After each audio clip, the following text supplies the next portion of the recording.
ये कहानी दरअसल में एक नौजवान लड़के फेंग्यू की है। फेंग्यू दरअसल में बचपन में ही अनाथ हो गया था क्योंकि उसके फादर को उसके बड़े बेटे ने एक ट्रेजर हासिल करने के लिए मार दिया था। अब फेंग्यू इस बात का पता लगाने के लिए कि मेरे फादर को एक ट्रेजर की खातिर किसने मार दिया है, वो एक महान वॉरियर बन जाता है। सीरीज की शुरुआत में हम युनतियान को देखते हैं जिसके साथ उसका बेटा जियू होता है और वो दोनों ड्रैगन सिटी में ड्रैगन बीन टेल को लेकर जा ही रहे थे कि तभी बीच रास्ते में उन दोनों पर हमला हो जाता है। ये हमला इन पर ज़ॉम्बीज ने किया था जिन्हें दूर से कोई कंट्रोल कर रहा था, इसलिए यहाँ पर युनतियान अपने बेटे से कहता है कि जाओ और जल्दी जल्दी से ये पता लगाओ कि इन्हें कौन कंट्रोल कर रहा है। ये सुनकर उसका बेटा जियू आगे बढ़ती हुई बगी के ऊपर चढ़ जाता है और अपनी टेक्निक को एक्टिवेट करके इर्द गिर्द देखना शुरू करता है कि आखिर ये सब कुछ कौन कंट्रोल कर रहा है। दूसरी तरफ उसका फादर युनतियान आगे बढ़ते हुए एक एक करके सारी ज़ॉम्बीज को खत्म करना शुरू कर देता है, मगर वो ज़ॉम्बीज तो खत्म होने का नाम ही नहीं ले रहे थे। अभी अचानक से दूर से इन्हें किसी मुसीबत ज़्यादा शख्स की आवाजें आने लग जाती है, जिसे सुनकर युनतियान कहता है कि अरे ये तो मेरा छोटा बेटा फेंग्यू है। फेंग्यू का नाम सुनकर जियू भी जल्दी जल्दी से फेंग्यू अपने छोटे भाई की जान बचाने के लिए निकल जाता है। इसके फादर ने उसे रोकने की कोशिश की थी मगर वो नहीं रुकता। अगले ही सीन में हम देखते हैं कि युनतियान को इर्द गिर्द से सोल्जर ने घेर लिया था और वो उसे बोल रहे थे कि हमें ड्रैगन बीन टेल दे दो, लेकिन युनतियान नहीं दे रहा था, इसलिए युनतियान को उसके अपने ही साथी मार देते हैं। साथ ही साथ में उन लोगों ने उसके बड़े बेटे जियू को भी पकड़ लिया था और वो उसके बड़े बेटे जियू को भी खत्म कर लेते हैं। इस तरह करते हुए उन लोगों ने युनतियान से उसका ड्रैगन बीन टेल ले लिया था। अगली सीन में हमें फेंग्यू को एक अनजान सी जगह पर दिखाया जाता है कि अचानक से फेंग्यू देखता है कि उसके सामने एक ड्रैगन मौजूद था। ड्रैगन ने जैसे ही फेंग्यू को देख लिया था तो वो तो आग बगोला होकर खुद को आजाद कर लेता है। वो ड्रैगन फेंग्यू के इर्द गिर्द घूमते हुए फेंग्यू की बॉडी के अंदर घुस जाता है और इस तरह करते हुए वो फेंग्यू की बॉडी को फुल अपने आप के कंट्रोल में कर लेता है। अगली सीन में हम फेंग्यू को देखते हैं जो कि अब बड़ा हो चुका था और वो एक सीक्रेट मिशन पर काम कर रहा था। साथ ही साथ में उसकी पार्टनर लीजा भी होती है जो कि उसके साथ काम कर रही थी। वो फेंग्यू को बताती है कि क्या तुम्हें मालूम है कि पैलेस एम्परर अपनी बेटी की शादी तुम्हारे साथ करना चाहते हैं, जिसे सुनकर तो फेंग्यू शॉक रह जाता है। अगली सीन में हम फेंग्यू को देखते हैं जो कि अपने पेरेंट्स के कब्र पर आया हुआ था।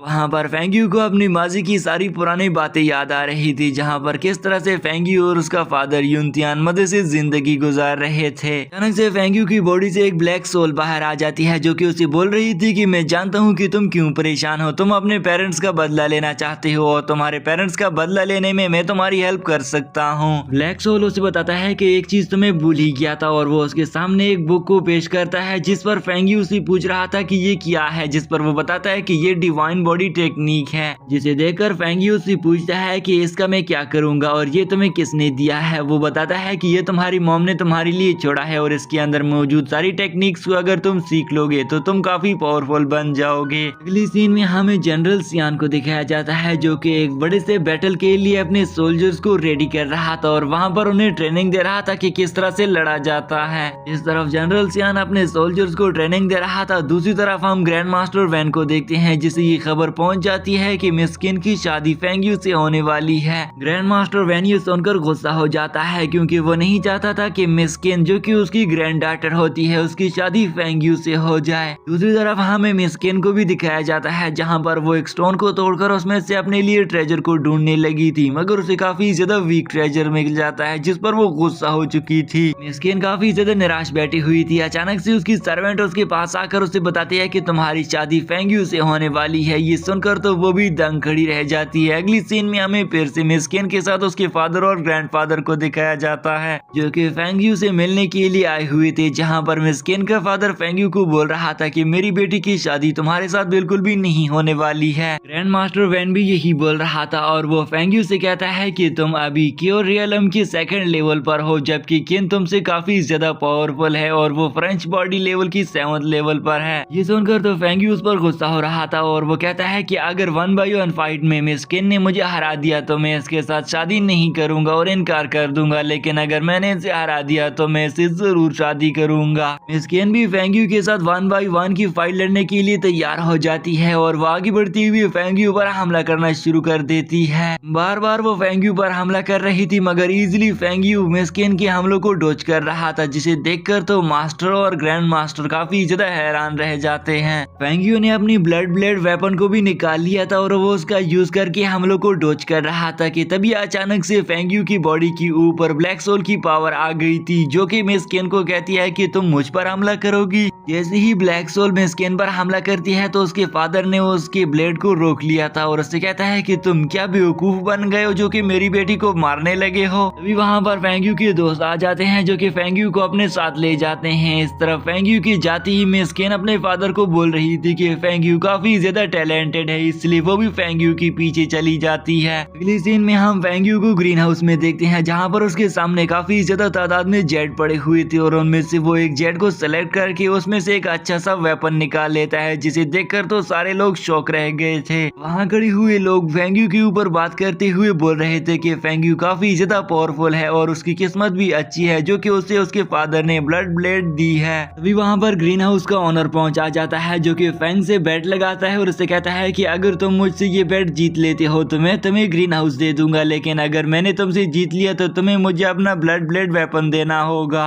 दोनों के बीच में बैट शुरू हो जाती है। सबसे पहले शॉप ऑनर ने एक जेट को तोड़ लिया था जिससे काफी ज्यादा रेयर स्टोन निकल आ जाता है जिससे कीमती ट्रेजर बनाए जा सकते हो। ये देखकर फेंग वहाँ पर टोकरी में पड़े हुए कुछ जेट्स को निकाल लेता है और वो जैसे ही उसे तोड़ने लगा था तो वो ओनर उसे बोल रहा था कि ऐसा मत करो तो तुम हार जाओगे, मगर फेंग जैसे ही उस जेट को तोड़ लेता है तो उससे गोल्डन स्टोन निकल कर आ जाता है जो कि पहले वाले स्टोन से काफी पावरफुल होता है। फेंग यू ने इस चैलेंज को जीत लिया था। अगली सीन में हम मिस केन के साथ फेंग यू को देखते हैं। मिस केन फेंग यू को बोल रही थी कि 7 दिन में होने वाले कंपटीशन में तुम्हें हिस्सा लेकर उसमें से फर्स्ट पोजीशन हासिल करनी है, जिस पर फेंग यू से कहता है कि ये कोई बच्चों का खेल नहीं है, जिस पर वो उसे कह रही थी कि नहीं तुम्हें ये सब कुछ करना पड़ेगा। फेंग यू से कहता है कि अगर मैंने इस कंपटीशन को विन कर लिया तो तुम्हें मुझसे शादी करना होगी, मगर मिस केन इस बात के लिए उसके साथ नहीं मान रही थी। तभी वहाँ पर उसकी सर्वेंट लीजा आ जाती है जो कि उसे बताती है कि वो मिशन आज कंप्लीट होने वाला है और वो लोग एक दूसरे से मुलाकात करेंगे। ये सुनकर तो अगली सीन में हमें उन दोनों को भेस बदल कर दिखाया जाता है जहाँ पर फेंग यू और लीजा एक जगह पर छुपकर खड़े होकर जनरल सियान को देख रहे थे और उसके पास एक मास्टर आया हुआ था जो कि एक पेल लेकर आया हुआ था। लीजा जैसे ही उस पेल को देख लेती है वो फेंग यू को बताती है कि क्या तुम्हें मालूम है कि ये एक ऐसा पेल है कि अगर जो कोई इंसान भी इसे खा ले तो उसकी एज 100 साल के लिए इंक्रीज हो जाती है। देख लेता है तो वो उन दोनों का एक्सचेंज होने वाला था। वो भी उसके सामने अपने ड्रैगन बीन टेल को पेश करता है और उन दोनों के बीच एक्सचेंज होने ही वाला था, मगर इन लोगों पर हमला हो जाता है। ये हमला दरअसल में फेंग और उसके साथी ली जिहा ने किया था और जो कि देखते साथी तो जनरल सियान उन हमले को डोज करने की कोशिश कर रहा था, मगर वो उन हमले को डोज नहीं कर पा रहा था और उससे एक एरो लग जाता है। जनरल सियान जैसे ही उस एरो को निकाल लेता है तो उस पर पॉइजन लगा हुआ था और वो काफी ज्यादा वीक महसूस कर रहा था। तभी फेंग यू भी उसके सामने आ जाता है। फेंग यू ने उस पर हमला करके नीचे जमीन पर गिरा दिया था, मगर तभी यहाँ पर इस मौके का फायदा उठाती हुई फिर से जनरल सियान ने फेंग यू पर हमला करके उसे दूर फेंक दिया था। फेंग यू समझ आता है कि मैं जनरल सियान को नहीं हरा पाऊंगा, मगर तभी उसकी ब्लैक सोल बाहर आकर उसे कहती है कि अरे तुम क्यों परेशान हो रहे हो, मैं तुम्हारे साथ हूँ। ये कहते साथ ही ब्लैक सोल आगे बढ़ती हुई जनरल सियान पर हमला करके उसे इल्यूजन में फंसा देता है, जिससे हम देखते हैं कि फेंग यू तो उसे युआन टियान नजर आ रहा था। युआन टियान दरअसल में फेंग यू का फादर होता है। जैसे ही जनरल सियान ने युआन टियान को देख लिया तो वो कह रहा था कि अरे तुम्हें तो हमने खत्म कर दिया था, तुम कैसे जिंदा बच गए हो। फेंग यू अपनी फादर के शेप में उसके सामने खड़ा होकर उससे पूछता है कि मेरे फादर युआन टियान को किसने मारा था, मगर जनरल सियान उसे नहीं बताता बल्कि उल्टा वो उस पर जोर से हमला कर देता है। इस मर्तबा फेंग यू काफी ज्यादा घायल हो गया था और यहाँ पर उसकी ब्लैक सोल उसके पास आकर उसे कहती है कि तुम मुझे अपना कंट्रोल दे दो, मैं जनरल सियान को खत्म कर देता हूँ। फेंग यू ने भी उसे अपने कंट्रोल दे दिया था और ब्लैक सोल आगे बढ़ती हुई जनरल सियान को खत्म करने ही वाला था, मगर तभी यहाँ पर फेंग यू फिर से उसके पास आकर उसे अपनी बॉडी में ट्रांसफॉर्म कर देता है, क्योंकि ब्लैक सोल अब जनरल सियान को बिल्कुल डिस्ट्रॉय करने वाला था और फेंग यू ऐसा बिल्कुल भी नहीं चाहता था। इसी के साथ सीन चेंज हो गया था। यहाँ पर फेंग यू जनरल सियान को अपने साथ लेकर एक अनजान जगह पर आया हुआ था और वो उसे टार्चर करते हुए बोल रहा था कि मुझे अपने फादर के कातिलों के बारे में भी बताओ, जिस पर जनरल सियान उसे बताता है कि मैं और कुछ नहीं जानता हूँ, बस सिर्फ जानता हूँ कि उस शख्स के चेहरे पर मास्क लगा हुआ था। साथ ही साथ में वो फेंग्यू को ये भी बताता है कि उसके एक हाथ पर निशान बना हुआ था। जो कहते साथ ही तो अचानक से किसी और शख्स ने आकर जनरल सियान को खत्म कर दिया था। फेंग्यू अब जनरल सियान को खत्म होकर गुस्सा हो गया था, इसलिए फेंग्यू उस अनजान शख्स पर हमला करना शुरू कर देता है, मगर वो अनजान शख्स पावरफुल था, इसलिए वो फेंग्यू को ही नीचे गिराकर घायल कर देता है। वो अनजान वॉरियर फेंग्यू के स्टोरेज रिंग में मौजूद ड्रैगन बीन टेल को ले लेता है और वो जैसे ही वहां से जाने वाला था तो तभी मास्टर टाओ आ जाते हैं, जो कि उसे कहते हैं कि तुमने गलत शख्स से पंगा लिया है। ये सुनकर वो अनजान वॉरियर जाने ही वाला था, लेकिन मास्टर टाओ से ड्रैगन बीन टेल ले लेता है। अगली सीन में हमें फेंग्यू को दिखाया जाता है जो कि कल्टीवेशन कर रहा था और उसने 4th बॉडी ट्रेनिंग के 7th लेवल को अचीव कर लिया था। इस लेवल को अचीव करने के बाद अगली सीन में हम फेंग्यू को मॉम की दी हुई बुक को रीड करते हुए देखते हैं, जहाँ पर ब्लैक सोल उसके पास आ जाता है, जिस पर फेंग्यू उससे पूछ रहा था कि तुम इसे कितने टाइम में अचीव करके सीख लोगे। वो तो उसे बोल रहा था कि मुझे लगता है कि तुम इसे 1 साल में भी नहीं कंप्लीट कर पाओगे, लेकिन मैं तुम्हें कुछ तरीका बताता हूँ, इस तरह करके तुम इसे 6 महीनों में सीख लोगे। फेंग्यू उसे पूछ रहा था कि मुझे जल्दी जल्दी से बताओ, जिस पर ब्लैक सोल उसे बताता है कि तुम्हें इसके लिए काफी ज्यादा हर्ब्स चाहिए होंगे, जो कि काफी ज्यादा रेयर हर्ब्स हैं। ये सुनकर फेंग्यू उसे कहता है कि अरे यार, मैं इतने ज्यादा हर्ब्स कहाँ से लाऊंगा, इसमें मुझे काफी ज्यादा टाइम लग जाएगा और ये काफी ज्यादा एक्सपेंसिव भी है। अगली सीन में हमें फेंग्यू को दिखाया जाता है जो कि बड़े आराम से सो रहा था, लेकिन केनो उसके पास पहुंच आ गई थी, जो कि उसे जेड सुप्रीम कंपटीशन में लेकर जाने के लिए आई हुई थी। लेकिन जैसे ही मिस केन फेंग्यू को जगाने की कोशिश करती है तो फेंग्यू ने उसका हाथ पकड़कर बेड पर सुला दिया था। ये देखकर तो केन गुस्सा हो जाती है और फेंग्यू को एक जोर से लात लगाकर नीचे गिरा देती है। मुश्किल से फेंग्यू की आंखें खुल जाती है। फेंग्यू से पूछ रहा था कि तुम क्या कर रही हो, जिस पर वो उसे अपने साथ बाहर लेकर आ जाती है और उसे बताती है कि आज मैं तुम्हें जेड सुप्रीम कंपटीशन लेकर जाने वाली हूँ। वो दोनों रास्ते पर आगे जा ही रहे थे कि अचानक से फेंग्यू देखता है कि उसके दोस्त को एक जिंग नाम का लड़का मार रहा है, इसलिए वो जल्दी से आगे बढ़ती हुई जिंग को रोकने की कोशिश करता है। जैसे ही फेंग्यू ने जिंग का हाथ पकड़ लिया था तो उससे काफी ज्यादा तकलीफ हो रही थी। तभी अचानक से वहाँ पर एक और शख्स आकर फेंग्यू पर तलवार रख देता है और उससे कहता है कि मेरे दोस्त जिंग को छोड़ दो। फेंग्यू ने जिंग को छोड़ दिया था। तभी अचानक से फेंग्यू की नजर शियान पे हाथ पर पड़ जाती है और उसके ऊपर तिल बना हुआ था, जो कि जनरल शियान ने उसे बताया था कि तुम्हारे पेरेंट्स के कातिलों के हाथ पर एक तिल बना हुआ था। शियान भी समझ जाता है कि फेंग्यू ने मुझे देख लिया है, इसलिए वो दोनों वहाँ से जाने ही वाले थे, लेकिन तभी फेंग्यू पीछे से जिंग को चैलेंज करता है और उससे कहता है कि क्या तुम मेरे साथ फाइट करना चाहोगे। पहले तो जिंग उसके साथ नहीं मान रहा था, मगर फाइनली जिंग उसके साथ लड़ने के लिए तैयार हो जाता है। इसके बाद यहाँ पर फेंग्यू अपनी 3 पिल्स निकाल लेता है, जिनमें से 3 डिफरेंट कलर्स के एक्सिलियर निकल कर आ जाते हैं। अब इन सारे इंग्रेडिएंट एक्सिलियर की पावर को देखकर तो शियान बोल रहा था कि नहीं ऐसा नहीं हो सकता है, फेंग्यू ने चीटिंग की है। ये कहते साथ ही वो फेंग्यू पर डायरेक्ट हमला कर देता है। फेंग्यू भी हमले से अपने आप को प्रोटेक्ट करने के लिए ब्लड ब्लेड का यूज करता है और उन दोनों के बीच में एक जबरदस्ती टक्कर हो गई थी, जिससे वहाँ पर ब्लास्ट हो जाता है। फेंग्यू उस पर फिर से हमला करने के लिए रेडी हो ही रहा था कि तभी अचानक से फेंग्यू के अंकल फू आ जाते हैं, जो कि उसे रोक लेता है और फेंग्यू से कहता है कि बेटा तुम रुक जाओ, मैं शियान को खुद ही देख लेता हूँ। अब इस तरह शियान ने भी अंकल फू पर हमला करना शुरू कर दिया था, मगर अंकल फू उन सारे हमलों को इजीली डॉज कर रहा था। फाइनली जैसे ही अंकल फू शियान पर हमला करने लगा तो तभी शियान के फादर वहाँ पर पहुंचा जाते हैं और वो फेंग्यू और उसके अंकल फू से माफी मांगता हुआ बोल रहा था कि मेरे दोनों बेटों को माफ कर दीजिए। फेंग्यू अब उन्हें माफ करके वहाँ से चला जाता है। नेक्स्ट सीन में हमें लीजा को दिखाया जाता है कि अचानक से वहाँ पर उसे कुछ किडनैप करने के लिए लोग आ गए थे और उन लोगों ने उसे पॉइजन दिया था, जिसकी वजह से वो बेहोश हो जाती है और उसकी बेहोश होती ही तो उन्होंने लीजा को किडनैप करके अपने साथ ले चले जाते हैं। दूसरी तरफ हम केना और फेंग्यू को देखते हैं जो कि जेड कंपटीशन के एरिया में पहुंच जा चुके थे, मगर तभी यहाँ पर अंकल फू फेंग्यू के पास आकर उसे बताते हैं कि लीजा को किसी ने किडनैप कर लिया है, लेकिन उन लोगों ने आपके लिए एक पैगाम छोड़ा है। अब अगले सीन में हम देखते हैं कि फेंग्यू लीजा के पास पहुंचा चुका था, मगर वहाँ पर वो लोग आ जाते हैं जिन लोगों ने लीजा को किडनैप किया हुआ था। फेंग्यू ने देखकर काफी गुस्सा हो जाता है और उनसे कहता है कि तुम सारे लोगों ने ऐसा क्यों किया है। तभी यहाँ पर किडनैपर फेंग्यू से कहता है कि मैंने तुम्हारे दोस्त को मारने के लिए 2 लोगों को उसके पीछे लगाया हुआ था, मुझे लगता है कि उन्हें भी तुमने ही मार दिया होगा। ये सुनकर फेंग्यू थोड़ा सोच में पड़ जाता है, मगर उसे याद आ जाता है कि हाँ मैंने कुछ ही टाइम पहले 2 लोगों को मारा है। इस पर वो बताता है कि हाँ मैंने ही उन्हें मारा था।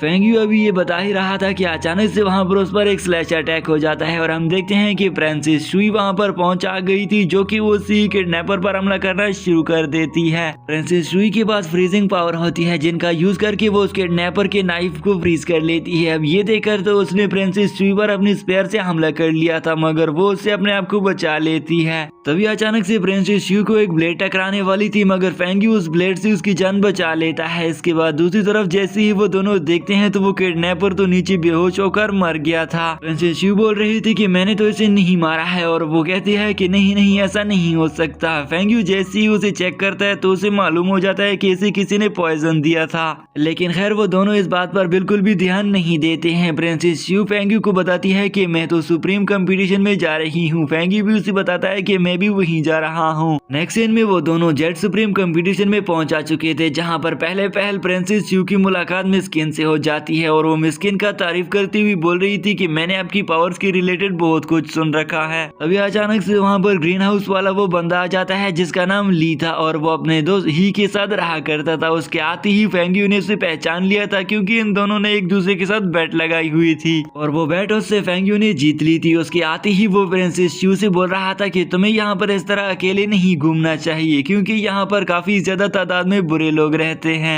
फेंग यू उसकी ये बातें सुनकर उस पर गुस्सा हो जाता है और हमला करने ही लगा था, मगर प्रिंसेस च्यू ने शांत करा देती है। इसके बाद वहाँ पर एक बंदा आकर उन्हें बताता है कि अब कंपटीशन शुरू हो चुका है, इसलिए वो जल्दी जल्दी करते हुए वो तीनों जेड सुप्रीम कंपटीशन की तरफ निकल जाते हैं, ताकि वो जल्दी जल्दी से वहाँ पहुंचकर बैट लगा सके और उस कंपटीशन को विन कर सके। जैसे ही वो जेड सुप्रीम कंपटीशन में पहुंच चुके थे तो कंट्रोलरों ने बताता है कि आप लोग लेट हो चुके हो, इसलिए आपके लिए नियम कुछ चेंज होंगे, और वो बताता है कि तुम में से एक एक को जेड सेलेक्ट करना होगा, और उसमें से अगर अर्थ फ्रूट बाहर निकल कर आ जाता है तो वही इस कंपटीशन को विन कर लेगा। अब हम फेंग यू को देखते हैं जो मेज पर पड़ी हुई सारे जेड को बड़े गौर से देख रहा था, और पास में खड़ी हुई प्रिंसेस च्यू को बताता है कि मुझे इन सारे जेड में कुछ गड़बड़ लग रही है, शायद इन लोगों ने चीटिंग की होगी। इसलिए प्रिंसेस च्यू आगे बढ़ती हुई उन सबको एक एक करके चेक करती है, मगर उनमें से उसे कुछ गड़बड़ नहीं लग रही थी।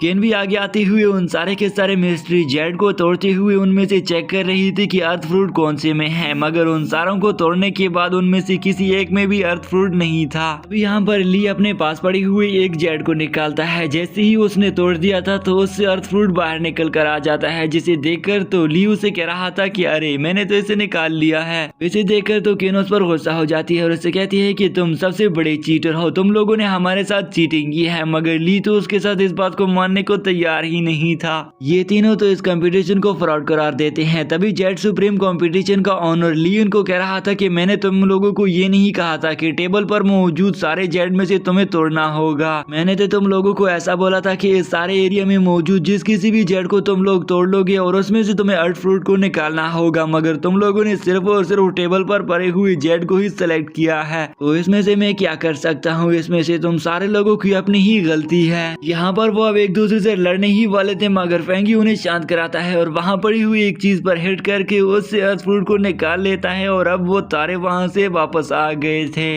रास्ते पर वापस आते हुए फेंग यू उन्हें अर्थ फ्रूट दे देता है और उनसे कहता है कि मैं किसी जरूरी काम से जा रहा हूँ। और अगली सीन में हम फेंग यू को देखते हैं जो कि एक बड़े से आर्मर के पास पहुंचा गया था, जहाँ पर एक काफी ज्यादा बड़ा जेट था। वहाँ खड़े हुए सारे लोग उस आर्मर पर ट्राई कर रहे थे कि उसमें से जेट को निकाल सके, लेकिन कोई भी ऐसा नहीं कर पा रहा था। कि तभी यहाँ पर जेट सुप्रीम कंपटीशन का ऑनर ली भी आ जाता है। उसके आते ही वो फेंग यू से कहता है कि तुम भी ये नहीं कर पाओगे, मगर फेंग यू गुस्से से उसे कहता है कि मैं इसे करके ही दिखाऊंगा।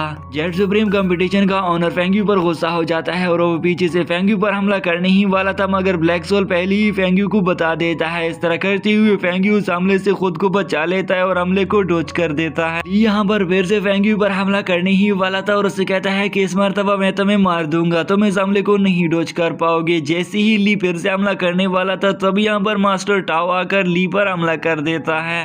मारने के बाद मास्टर टाओ सारे लोगों को कह रहा था कि जो कोई भी इस जेड में से आर्मर को बाहर निकाल लेगा तो वो इस कंपटीशन का विनर करार दिया जाएगा। ये सुनकर तो सारे लोग उसमें से आर्मर निकालने के लिए एक्साइटेड हो चुके थे। साथ ही साथ में मास्टर टाओ ये ऐलान भी कर देता है कि जो कोई भी कंपटीशन विन कर लेगा तो उसे यहाँ पर किसी भी किस्म का ट्रेजर फ्री में दिया जाएगा और साथ ही साथ में 50% डिस्काउंट भी दिया जाएगा। मास्टर टाओ की ये बात सुनकर तो वो सारे डिसाइपल्स एक्साइटेड हो चुके थे। मास्टर टाओ यहाँ पर फेंग यू को बोल रहा था कि फेंग यू, मुझे लगता है कि तुम अब पिछले रियलम से काफी पावरफुल हो चुके हो। अचानक से फेंग्यू की तबीयत खराब हो जाती है, जिस पर मास्टर टाओ उसे देखते हुए कह रहा था कि अरे तुम पर ली ने जो हमला किया था वो काफी पावरफुल हमला था, लेकिन तुम खुशकिस्मत हो कि तुम्हारी जान बच गई है। मास्टर टाओ को अंदाजा हो जाता है कि मुझे फेंग्यू को पिल्स देना होगी, इसलिए वो एक ही साथ में फेंग्यू को 3 पिल देता है, लेकिन फेंग्यू ने तो उन तीनों पिल्स को एक ही साथ खा लिया था। अब ये देखकर तो मास्टर ने उसे रोकने की कोशिश की थी, मगर फेंग्यू नहीं रुकता। अब देखते ही देखते फेंग्यू की तबीयत और भी ज्यादा खराब होने लग गई थी। देखते ही देखते उसकी बॉडी से काफी ज्यादा एनर्जी बाहर आने लग गई थी। ब्लैक सोल भी उसकी बॉडी से बाहर आ गया था और वो फेंग्यू से कह रहा था कि मैं इतनी एनर्जी को कंट्रोल नहीं कर पाऊंगा, इसलिए इस एनर्जी को तुम्हें अपनी बॉडी में ट्रांसफर करना होगा।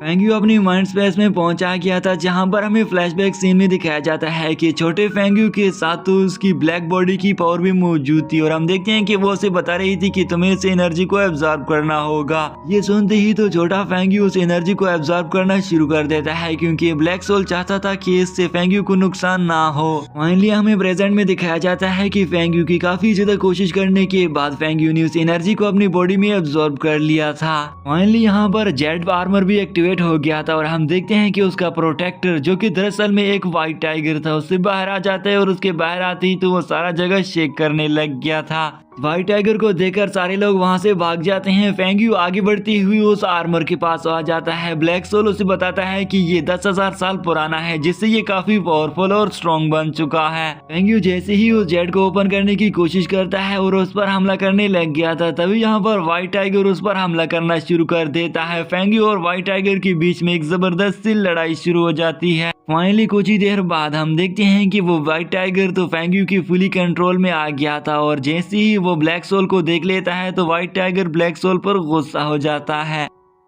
तो आगे हम देखते हैं कि फेंग्यू अपनी सोल टेक्निक का यूज करके उस जेट को तोड़ने जा रहा था, जो कि ये सोल टेक्निक उसकी काफी ज्यादा पावरफुल हो गई थी, क्योंकि उसने पहले ही 3 पिल्स को खा लिया था जो कि उसे मास्टर ने दिए हुए थे और वो भी दरअसल में सोल पिल ही थे। इसलिए देखते ही देखते फेंग्यू आगे बढ़कर उस जेट पर हमला कर देता है। फेंग्यू जैसे ही ट्राई करने वाला था, तभी ब्लैक सोल उसे बताता है कि क्या तुम्हें मालूम है कि अगर तुम अपनी सोल टेक्निक, जो कि 4th लेवल तक पहुंच चुकी है, इसका यूज करोगे तो इससे वो आर्मर डिस्ट्रॉय भी हो सकता है। लेकिन फेंग्यू से कहता है कि जो कुछ भी हो जाए मैं एक ट्राई जरूर करूंगा। ये कहते साथ ही फेंग्यू उस जेट पर हमला कर देता है, जिससे उसमें क्रैक्स पड़ जाते हैं। साथ ही साथ में व्हाइट टाइगर भी वहां से गायब हो चुका था।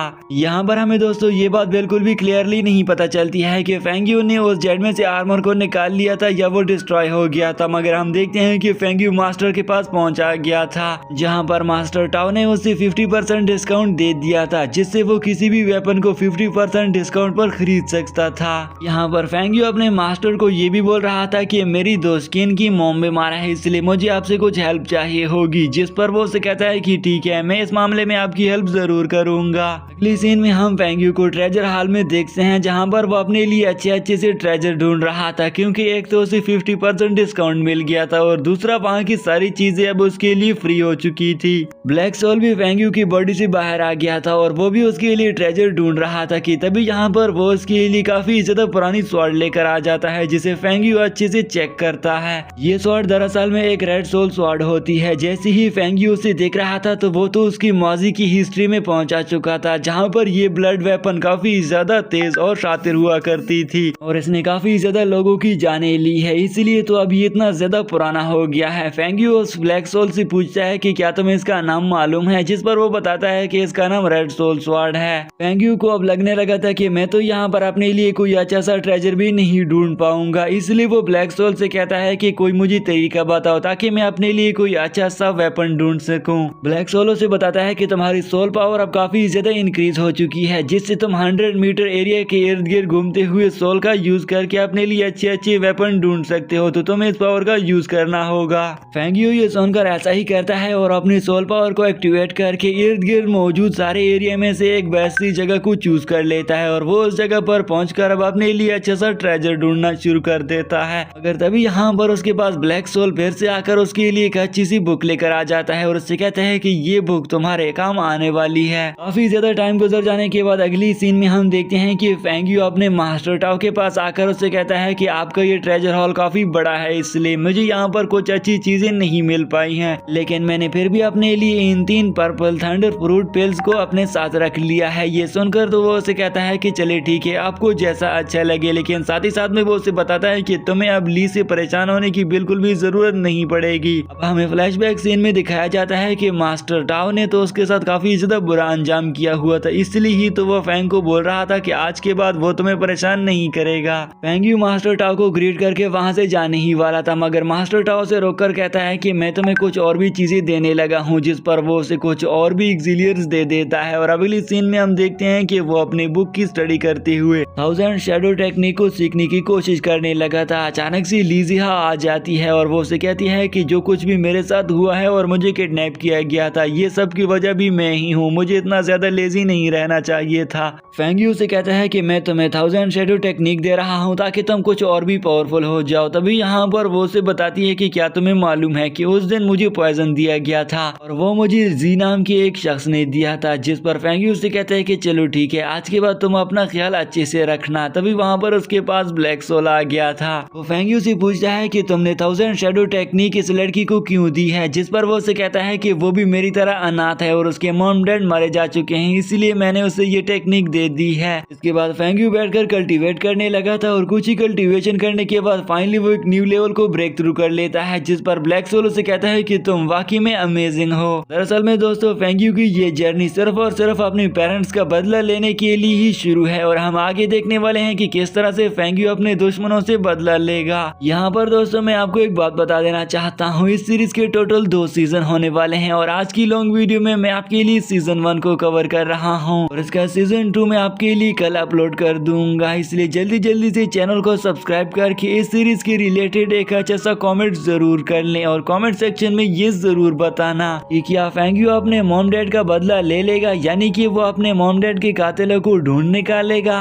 ब्लैक सोल फैंग यू को बताता है कि तुमने फर्स्ट बॉडी रियलम के फर्स्ट लेवल से डायरेक्टली 8 लेवल में ब्रेक थ्रू कर लिया है, जिससे फैंग भी अब खुश हो गया था। अगली सीन में हम देखते हैं कि वो अंकल फू से कहता है कि मेरे सामने जी को पेश किया जाए। नेक्स्ट सीन में फैंग यू के सामने जी पहुंचा गया था और हम देखते हैं कि वहां पर लीजिया भी पहुंचा गई थी। लीजिया फैंग यू को बताती है कि दरअसल में जी ने ही उस दिन मुझे ड्रग दिया था, जिससे मैं बेहोश हो गई थी। फैंग यू जी से पूछता है कि मुझे बताओ कि तुम्हारा प्लम ब्लूसम स्टेट से क्या ताल्लुक है, लेकिन जी उसे कहता है कि मैं उसे जानता तक नहीं हूँ और ना ही मेरा उस स्टेट से कोई रिलेशन है। मगर जी को यहाँ पर लीजिया की बातें बुरी लगती है, इसलिए वो जल्दी से फैंग यू पर हमला करने लग गया था, मगर फैंग यू उसे वहीं पर ही बेहोश करके नीचे गिरा देता है। फैंग यू यहाँ पर अपने 3 वॉरियर्स को बुला लेता है और उन्हें ऑर्डर देता है कि अंकल फू के साथ तुम लोग चले जाओ और प्लम ब्लॉसम स्टेट को डिस्ट्रॉय कर दो, क्योंकि वो लोग हमें तंग करने लगे हैं। नेक्स्ट सीन में मास्टर जी को भी होश आ गया था। फैंग यू से पूछता है कि जल्दी से मुझे बताओ कि तुम आखिर यहाँ पर क्या करने के लिए आए हुए थे, लेकिन जी तो उसे एक भी बात बताने के लिए तैयार नहीं था, बल्कि उल्टा वो ये बोल रहा था कि मुझे तो किसी चीज का पता ही नहीं है कि वो अपने आप को छुड़ाकर फैंग यू पर हमला करता है, मगर फैंग यू ने उससे हाथ से रोक लिया था। ये देखकर फैंग यू की पावर का अंदाजा मास्टर जी को हो गया था। मास्टर जी उसे कहता है कि मुझे लगता है कि तुम अब फर्स्ट बॉडी लेवल के 8 लेवल तक पहुंच चुके हो। फैंग यू उसकी बातों से तंग आ गया था और वो उसे बाहर फेंक देता है, मगर तभी उस पर किसी आउटर साइड बॉडी हावी होना शुरू हो गई थी। ब्लैक सोल को भी लग रहा था कि ये किसी और के कंट्रोल में है। जी फैंग यू पर बार हमला कर रहा था, जिससे फैंग यू भी अब परेशान हो गया था और वो अपनी न्यू टेक्निक जिसमें वो 1000 शैडो टेक्निक को एक्टिवेट कर लेता है, जो कि अभी इसने सीखी थी। 1000 शैडो टेक्निक को एक्टिवेट करते साथ ही तो फैंग यू अपनी बॉडी के काफी ज्यादा क्लोन बना लेता है। अब इन क्लोन को देखकर तो जी भी परेशान था। फाइनली फैंग यू उनसे इर्द गिर्द से जंजीरों से जकड़कर उसकी सोल पावर एब्जॉर्ब कर ले लेता है। जी की बॉडी से जैसे ही वो सोल फैंग यू एब्जॉर्ब कर लेता है तो वो तो हम देखते हैं कि उसे कोई और कंट्रोल कर रहा था,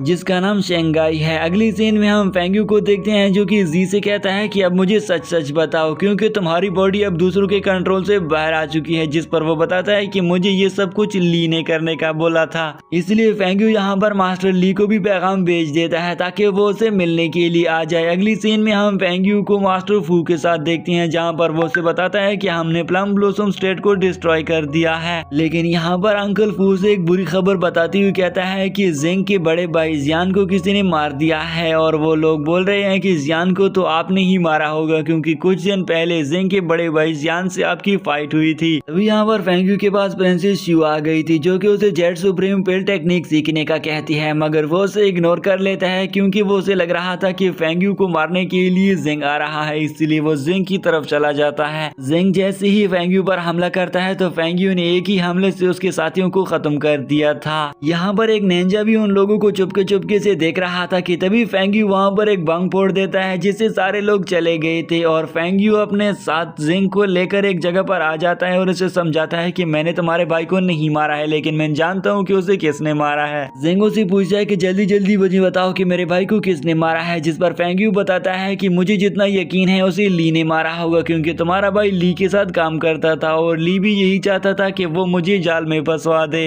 तभी यहाँ पर भागते भागते प्रिंसेस श्यूज के पास आ जाती है और उसे कहती है कि तुम्हें मुझे ये टेक्निक सिखाना ही होगी, जिस पर फेंग्यू से कहता है कि इसके बदले तुम्हें मुझे कुछ हर्ब्स देना होंगे। प्रिंसेस श्यूज के साथ ये बात मान जाती है। ली यहाँ पर गुस्सा होकर जिंग को मारने वाला था मगर उससे मास्क वाला साथी उसे रोककर कहता है कि हमें जिंग को यहाँ नहीं मारना चाहिए, नहीं तो लोगों को हम पर शक हो जाएगा कि हमने ही इसके बड़े भाई को मारा है। नेक्स्ट सीन में हमें रात के अंधेरे में जिंग और फेंग्यू को दिखाया जाता है। अचानक से फेंग्यू पर हमला हो गया था जहाँ पर एक किलर उस पर हमला कर रहा था। यहाँ पर फेंग्यू की हेल्प उसकी ब्लैक सोल भी कर रहा था मगर वो उस किलर को नहीं मार पा रहे थे। काफी देर फाइट करने के बाद फाइनली वो उस किलर को खत्म कर देते हैं जो कि दरअसल में एक मॉन्क होता है। नेक्स्ट सीन में हमें दिखाया जाता है कि प्रिंसेस श्यू को फेंग्यू टेक्निक सिखा रहा था कि किन भी वहाँ पर पहुँचा जाती है। मिस किन फेंग्यू को प्रिंस शुआ के साथ देखकर गुस्सा हो जाती है। इसके बाद फेंग्यू उसे कह रहा था कि चलो तुम गुस्सा ना हो और वहाँ पर प्रिंसेस उसे उसके दिए हुए हर्ब्स देकर वहाँ से भाग चली जाती है। फेंग्यू तो बुरी तरीके से फंस चुका था। मिस किन उस पर गुस्सा होकर कहती है कि तुम मुझे सुप्रीम टेक्निक नहीं सिखा रहे हो और उसे सिखा रहे थे। तो यहाँ पर फेंग्यू से कहता है कि चलो ठीक है मैं तुम्हें भी सिखा दूंगा। तभी यहाँ पर अचानक से मास्टर फू आ जाते हैं जो कि फेंग्यू से मुलाकात करना चाहता था कि अचानक से इन पर एक एरो से हमला हो गया था और उस एरो के ऊपर एक लेटर लिखा हुआ था और ये लेटर ली ने इसके लिए भेजा हुआ था। इसलिए अगली सीन में हम देखते हैं कि फेंग्यू उस लेटर के पते पर फॉरेस्ट में पहुंचा गया था जहां पर उसकी मुलाकात ली से हो जाती है और उन लोगों ने लिंगर नाम की लड़की को जाल में फंसाकर वहां पर रखा हुआ था और उन लोगों ने उन्हें एक दरख्त के साथ बांध रखा था और उस पर काफी ज्यादा जुल्म कर रहे थे। वो लोग बोल रहे थे कि ये लड़की काफी ज्यादा खूबसूरत है। ली फेंग्यू को नहीं बता रहा था कि लिंगर कहाँ पर है कि तभी यहाँ पर फेंग्यू अपनी सोल स्केल टेक्निक को यूज करता है जिससे उससे अंदाजा हो जाता है कि वो कहाँ पर है और अगली ही पल वो उस जगह पर पहुंचा जाता है। फेंग्यू के वहां पर पहुंचते ही वो सारे लोगों को मार देता है और लिंगर को अपने साथ एक माउंटेन में लेकर आ गया था जहां पर वो उसे हील करने की कोशिश कर रहा था मगर ब्लैक सोल फेंग्यू को बताता है कि इसे पॉइजन दिया गया है और पॉइजन भी काफी ज्यादा डेंजरस पॉइजन है। फेंग्यू लगातार कोशिश कर रहा था ताकि वो जल्दी से लिंगर को हील कर सके लेकिन धीरे धीरे करके लिंगर की तबीयत और भी ज्यादा खराब होने लग गई थी। ब्लैक सोल फेंग्यू को कहता है कि इसे ठीक करने के लिए तुम्हें टियानसियान हर्ब की जरूरत पड़ेगी। ब्लैक सोल उसे बताता है कि ये तुम्हें टाइगर फॉरेस्ट के सबसे डीपर एरिया में मिलेगा। ये सुनकर तो फेंग्यू चाहता था कि वो जल्दी से उसके लिए टियानसियान हर्ब को ढूंढ कर ले आए। नेक्स्ट सीन में हमें दो लोगों को दिखाया जाता है जो कि होली लॉर्ड के कहने पर फेंग्यू को ढूंढ रहे थे और वो दोनों एक दूसरे के भाई थे जिनके नाम फेंग और सिंग थे। दूसरी तरफ हमें फेंग्यू को दिखाया जाता है जो कि लिंगर के कहने पर टियानसियान हर्ब ढूंढने के लिए टाइगर फॉरेस्ट में पहुंचा गया था मगर वहां पर पहुंचती उसे इर्द गिर्द से काफी ज्यादा रूट्स घेर लेती हैं। फेंग्यू को जंगल में टियानसियान हर्ब मिल गया था लेकिन अब उसे प्रोटेक्ट करने के लिए इर्द गिर्द से रूट आ गई थी जो कि टियानसियान हर्ब को प्रोटेक्ट कर रही थी, इसलिए फेंग्यू पर वो हमला कर देती है। फेंग्यू भी अपनी जान बचाने के लिए ब्लड ब्लेड से उन रूट्स पर हमला करता है मगर तभी वो सारे की सारी रूट्स गायब हो जाती है जिससे फेंग्यू को अंदाजा हो जाता है कि ये सारी की सारी रूट्स मेरी ब्लड ब्लेड से डरती हैं। फेंग्यू अपनी ब्लड ब्लेड को नीचे जमीन में घुसा देता है जिसकी वजह से सारी की सारी रूट्स वहां से चली गई थी कि अचानक से वो दोनों भाई भी इस पर हमला करने के लिए पहुंचा चुके थे। फेंग्यू ने भी अपनी सोल टेक्निक को एक्टिवेट कर दिया था जिसका यूज करते ही तो उसने उन दोनों को अपने कंट्रोल में ले लिया था। तभी यहाँ पर ब्लैक सोल ये देखकर हैरान रह जाता है। फेंग्यू ने इतना जल्दी अपनी सोल टेक्निक को सीख भी लिया है। इसके बाद वो उन्हें कंट्रोल करके बड़े भाई फेंग को मार देता है। तभी वहाँ पर उसका छोटा भाई लेना आ जाता है। फेंग्यू समझ जाता है कि अब मुझे इसे भी कंट्रोल में लाना होगा। तभी वो अपनी ब्लड ब्लेड को जमीन से निकाल लेता है। ब्लड ब्लेड को जमीन से निकालते ही तो सारी रूट्स ने उस पर हमला करके उसे वहीं पर ही जकड़ दिया था जिससे वो भी अब मारा जाता है। फाइनली फेंग्यू अब टियानसियान हर्ब को लेकर लिंगर के पास पहुंचा जाता है। लिंगर की तबीयत अब और भी ज्यादा खराब हो चुकी थी मगर वो टियानसियान हर्ब का यूज करके फाइनली उसे हीलिंग करना शुरू करता है। कुछ देर तक हीलिंग करने के बाद फाइनली लिंगर बिल्कुल ही सही हो जाती है। अब वो दोनों वहाँ से बाहर आ ही रहे थे कि रास्ते पर उन पर काफी ज्यादा तादाद में व्हाइट टाइगर गुजरने लग जाते हैं। फेंग यू ये देखकर काफी हैरान रह गया था कि इन सारे के सारे व्हाइट टाइगर ने मुझे रिडेक्ट करके आगे निकल गए, इसलिए वो उनका पीछा करना शुरू करता है और फाइनली वो एक अजीब सी जगह पर पहुंचा गया था, जहाँ पर हम कुछ मास्क पहने हुए लोगों को देखते हैं जिन्होंने गोल्डन मंकी को कैद कर लिया हुआ था, जिस पर वो काफी ज्यादा तशद्दुद कर रहे थे। वहाँ पर पहुंचे हुए 7 व्हाइट टाइगर भी गोल्डन मंकी को टार्चर करने में उस मास्क मैन का हेल्प कर रहे थे कि अचानक से मास्क मैन को कुछ आवाज सुनाई देती है, जिससे वो चौकन्ना हो गया था। इन आवाजों को सुनते हुए मास्क मैन वहाँ से चला जाता है। फेंग यू भी इस मौके का फायदा उठाकर गोल्डन मंकी के पास पहुंचाकर उसे आजाद करने लगा था। जैसे ही फेंग यू उसे खोलने लग गया था तो वो गोल्डन मंकी उसे एक तरफ इशारा करता है। जैसे ही फेंग उस तरफ देखता है तो उसे वहाँ पर एक फ्लैग दिख जाता है, जो कि दरअसल में एक कंट्रोलिंग फ्लैग था। फेंग यू जल्दी जल्दी से आगे आती हुई उस फ्लैग को वहाँ से निकाल लेता है। जैसे ही फेंग यू ने उसे निकाल लिया था तो वहाँ मौजूद फॉर्मेशन डीएक्टिवेट हो जाता है और इस डीएक्टिवेशन के प्रोसेस का पता तो मास्क मैन को भी हो जाता है, इसलिए जल्दी जल्दी वो पहुंच आ जाता है। उसके पहुंचते ही तो वो वहाँ पर मौजूद व्हाइट टाइगर्स को फेंग यू पर हमला करने का हुक्म देता है। ये कहते साथ ही तो सारे के सारे 7 व्हाइट टाइगर्स ने फेंग यू पर हमला कर दिया था। दूसरी तरफ गोल्डन मंकी भी अब आजाद हो चुका था, इसलिए वो अपनी जॉइंट बॉडी को एक्टिवेट कर देता है। अब उसकी जॉइंट बॉडी देखकर तो सातों के सातों व्हाइट टाइगर्स भाग जाते हैं। मास्क मैन भी गुस्सा हो गया था, इसलिए वो आगे आते हुए फेंग यू पर हमला करने ही वाला था, मगर बीच रास्ते में मंकी की जॉइंट बॉडी आकर उसे रोकने लगी थी। लेकिन वो मास्क मैन काफी ज्यादा पावरफुल था, जिसका ताल्लुक डीमन सेक्ट से था, और वो उस जॉइंट बॉडी को नीचे गिरा देता है। इसके बाद वो फेंग यू पर हमला करने आ रहा था, मगर फेंग यू ब्लड ब्लेड से उसे रोकने की कोशिश करता है, मगर वो तो रुकने का नाम ही नहीं ले रहा था। दूसरी तरफ उसे जॉइंट बॉडी भी आगे आती हुई मास्क मैन पर हमला करके उसे दरख्त पर दे मारता है और उसके बाद वो फिर से गोल्डन मंकी की शेप में वापस आ जाता है। जैसे ही फेंग यू ने फिर से उसे रियल फॉर्म में देख लिया तो उसे याद आ जाता है कि ये प्रिंसेस शिव का पेट है, जिसे उसने ढूंढने का बोला था, और फाइनली अब वो मिल चुका है। लिंगर भी अब वहाँ पर पहुंचा चुकी थी और उनके बीच में पहचान भी हो जाती है कि तभी यहाँ पर गोल्डन मंकी फेंग यू को आगे ले जाते हुए एक गोल्डन स्टोन के पास लेकर आ जाता है। वो दरअसल में एक स्पिरिचुअल स्टोन था। फेंग यू ने जैसे ही उसे अपने हाथ में ले लिया था तो फेंग यू पर थंडर लाइटिंग अटैक्स होना शुरू हो गए थे, जिससे फेंग यू को काफी तकलीफ होना शुरू हो जाती है।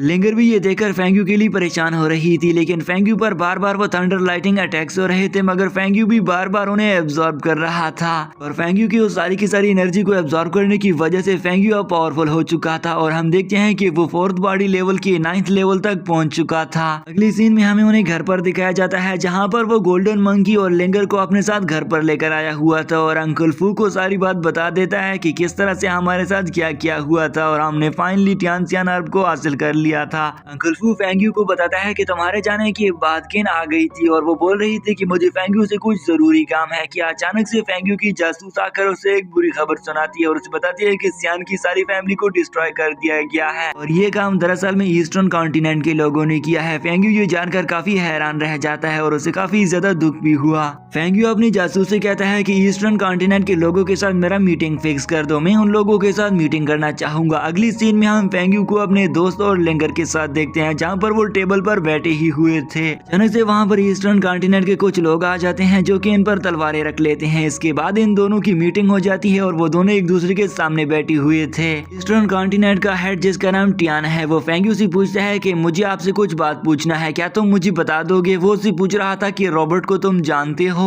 रॉबर्ट का नाम सुनते ही फेंग यू जान जाता है कि हाँ, अब जाल में ये फंस चुका है, क्योंकि फेंग यू ने ही रॉबर्ट को मारा था। रॉबर्ट दरअसल में वही शख्स था जिसे हमने कुछ ही टाइम पहले देखा था। वो सियान के साथ कुछ पिल्स एक्सचेंज कर रहा था, मगर फेंग यू वहाँ पर पहुंचा गया था और उसने उसे खत्म कर दिया था। इसलिए फेंग यू उसे कहता है कि अगर मैं तुम्हें उसका नाम बता दूं जिसने रॉबर्ट को मारा है, तो तुम मुझे क्या दोगे। टियान उसे कहता है कि उसके पास युआन यांग का एक पिल भी था, तुम मुझे बता दोगे तो काफी ज्यादा अच्छा हो जाएगा। तभी यहाँ पर फेंग यू उससे अपनी ब्लड ब्लेड सामने दिखाता है, जिससे वो उसे चेक करने लग जाता है। वो फेंग यू को बताता है कि फेंग यू, ये काफी ज्यादा रेयर ट्रेजर है, साथ ही साथ में ये काफी ज्यादा पावरफुल भी है, ये तुम्हारे काफी ज्यादा काम आएगा। फेंग यू ने अपनी ब्लड ब्लेड इसे इसलिए दी थी, वो उसे बोल रहा था कि तुम्हें मुझे इसे पावरफुल करके देना होगा, ताकि मैं इसे फ्यूचर में और भी ज्यादा अच्छे से यूज कर सकूं, क्योंकि आगे जाकर मुझे और भी ज्यादा जंगें लड़नी है, क्योंकि मैंने अभी तक अपने पेरेंट्स का बदला नहीं लिया है। टियान उसे कहता है कि चलिए ठीक है, मैं इसे पावरफुल तो कर लूंगा, लेकिन इसके लिए मुझे काफी ज्यादा इंग्रेडिएंट्स की जरूरत पड़ेगी। फेंग यू उसे कहता है कि मैं तुम्हें थंडर स्टोन दे सकता हूँ। जैसे ही फेंग यू उसके सामने थंडर स्टोन रखता है तो उसे देखकर तो टियान हैरान रह जाता है क्योंकि उसे नहीं लग रहा था कि फेंग्यू के पास इस तरह की चीजें होंगी। साथ ही साथ में फेंग्यू बड़े मजे से उसे ये भी कह रहा था कि अगर तुम इसे पावरफुल बना दोगे, यानी कि वो उसे ब्लड ब्लेड की बात कर रहा था, तो मैं तुम्हें उसके कातिल के साथ साथ युआन पेल भी दे दूंगा। फाइनली इन दोनों के बीच में ये डील डन हो जाती है। दूसरी तरफ हम केन को देखते हैं जो कि काफी ज्यादा निराश बैठी हुई थी क्योंकि वो फेंग्यू से नाराज थी कि फेंग्यू मुझे बिना बताए ही चला गया था। जैसे ही केन को पता चलता है कि फेंग्यू वापस आ चुका है तो वो भागते हुए फेंग्यू के पास पहुंचा जाती है, मगर तभी जैसे ही वो उसके पास लिंगर को देख लेती है तो वो उस पर काफी ज्यादा गुस्सा हो रही थी। फेंग्यू केन को शांत कराने की कोशिश कर रहा था मगर केन शांत नहीं हो रही थी और उसे इल्जाम लगाकर कहती है कि जो तुमने मुझसे वादा किया था तुमने पूरा नहीं किया। ये कहते साथ ही केन वहाँ से भाग जाती है। तभी उसके दोस्त आकर फेंग्यू को बताता है कि क्या तुम्हें मालूम है कि केन इतनी ज्यादा निराश क्यों हो गई है, जिस पर फेंग्यू उसे पूछता है। वो उसे बताता है कि इसकी मॉम मर चुकी है और इसके फादर भी टेंपल में जाकर मॉन्क बनने लगा है। ये सुनकर तो फेंग्यू को एक झटका सा लग जाता है और वो काफी ज्यादा निराश हो गया था क्योंकि वो नहीं चाहता था कि केन के साथ ऐसा हो जाए। फेंग्यू ने केन के साथ वादा किया था कि मैं तुम्हारी मॉम का इलाज करूंगा, मगर उसकी मॉम अब मर चुकी थी और वो उसकी फादर के लिए भी उसके पास जा रहे थे इंपीरियल सिटी में, मगर वहां जाना इतना ज्यादा आसान नहीं था, इसलिए वो उसके लिए प्लान करते हैं। अगली सीन में हमें इंपीरियल सिटी में उसके फादर को दिखाया जाता है जो कि मॉन्क बनने की तैयारी कर रहा था, मगर तभी यहाँ पर उनके पास उनका सर्वेंट आकर खबर देता है कि फेंग्यू और उसके दोस्त आए हुए हैं। टेंपल का मास्टर भी अब बाहर आ जाता है और फेंग्यू से कहता है कि फेंग्यू हम तुम्हें अंदर जाने की इजाजत नहीं दे सकते हैं, मगर तभी पीछे से टेंपल में आग लग गई थी और वहां से धुआं उड़ने लगा था, जिसे देखकर टेंपल का मास्टर जल्दी जल्दी से टेंपल के अंदर भाग चला जाता है। और ये काम दरअसल में फेंग्यू के बाकी दोस्तों ने किया था क्योंकि इन लोगों ने यही प्लान किया था।